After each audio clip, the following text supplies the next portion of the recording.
Good morning दोस्तों। पहाड़ों की सुबह और मंजिल की एक्साइटमेंट में हम उठ गए थे जल्दी और चलते हैं अब ऊपर की तरफ। सामान को करते हैं पैक और होटल को करते हैं टाटा बाय बाय।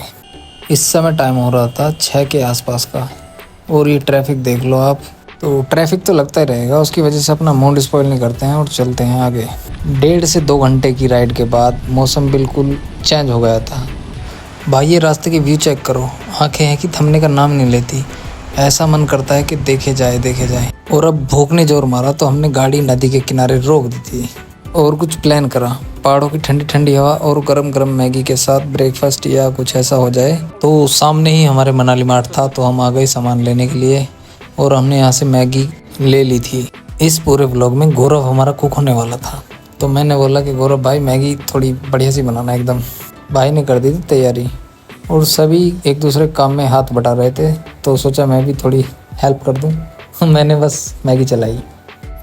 अब टाइम आ चुका था मेहनत का फल चेक करने का। सभी ने अपने अपने लिए मैगी सर्व कर ली थी और सबसे पहले मैंने ही टेस्ट करी थी, तो मैं इन सबको बताता हूँ कि मैगी कैसी बनी। पहाड़ों की ठंडी गर्म हवा और साथ में बेस्ट फ्रेंड को होना, शायद ज़िंदगी का असली मज़ा इसी को कहते हैं। रास्ते में हमें भारी भरकम याक मिले जो काफ़ी कूल लग रहे थे।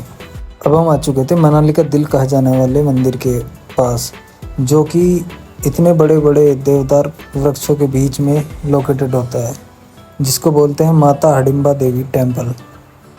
माता हडिम्बा देवी कौन थी ये आप सब कमेंट करके बताओ।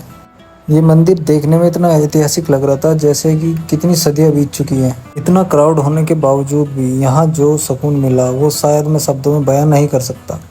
तो यहाँ पे आपको शायद एक बार ज़रूर आना चाहिए। मंदिर के दर्शन के बाद हमारी एक ज़रूरी रस्म रह गई थी, जो कि पूरी करनी काफ़ी ज़रूरी होती है। पहाड़ों पे आए तो वो कम्प्लीमेंट्री रस्म होती है। तो यहाँ पे हमने चाय बनाई और सर्व करी सभी को। और सबसे पहले देखते हैं कौन पीता है इस चाय को। यहाँ चाय पीने में जो मज़ा है ना, वो किसी रेस्टोरेंट या होटल में नहीं मिल सकता। अब बारी थी इस ट्रिप के सबसे एक्साइटिंग पार्ट की, अटल टनल। जैसे ही हम दुनिया की सबसे लंबी हाईवे टनल के पास पहुंचते ही वाइब एकदम फ्यूचरिस्टिक हो गई और जैसे ही टनल के अंदर गए, बूम। यहाँ की स्पीड लिमिट 40 होती है और सभी एक्साइटमेंट की वजह से सभी के सभी गाड़ी को ओवर स्पीड पे चलाते हैं। लेकिन जैसे ही टनल के बाहर निकले और ये सफ़ेद चमचमाते बर्फ़ के पहाड़, वाह! ये नज़ारा देख के हमारी एक्साइटमेंट और भी काफ़ी बढ़ चुकी थी। फाइनली अब हम वहाँ पहुँच चुके थे जिसका हमें सबसे ज़्यादा इंतज़ार था। ठंड काफ़ी थी लेकिन सूर्य देवता फुल ब्राइटनेस के साथ चमक रहे थे, तो इसी वजह से हमें ज़्यादा यहाँ पे सर्दी लगी नहीं। अब शुरू होगा असली एडवेंचर, क्योंकि हम यहाँ पे आ तो गए थे। घर से हम किसी तैयारी के साथ नहीं आए थे, ना ही हमने यहाँ से कोई कपड़ा रेंट पे लिया। तो भाइयों और उनकी बहनों, ये हमारी मनाली ट्रिप की एक छोटी सी क्रेजी झलक। तो कैसा एक्सपीरियंस है उस्ताद?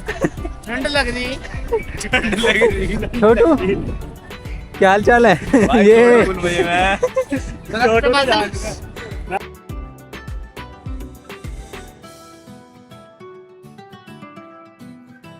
तो भाई बिना किसी सेफ्टी प्रिकॉशन के हम जैसे कपड़ों में आए थे वैसे कपड़ों में ही स्लाइड पे स्लाइड मारने लगे और ये संजय मुझे खींच रहा था।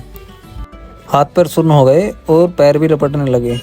और ये वाटरफॉल, इसका पानी बर्फ़ के अंदर से होते हुए नीचे जा रहा था। अभी यहाँ हमने अपना एक छोटा सा स्नोमैन दोस्त बनाया और इतने से को बनाने में हमारे हाथ सुन्न हो गए।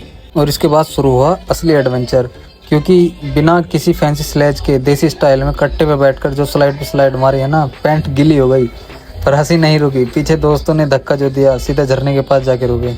तो यही थी बस मनाली में हमारी पागलपंती और ये खूबसूरत नज़ारे। अगर आपको पसंद आए तो वीडियो को लाइक करना ना भूलें, दोस्तों के साथ शेयर करें और चैनल को सब्सक्राइब ज़रूर करें। मिलते हैं अगले व्लॉग में, तब तक के लिए बाय बाय।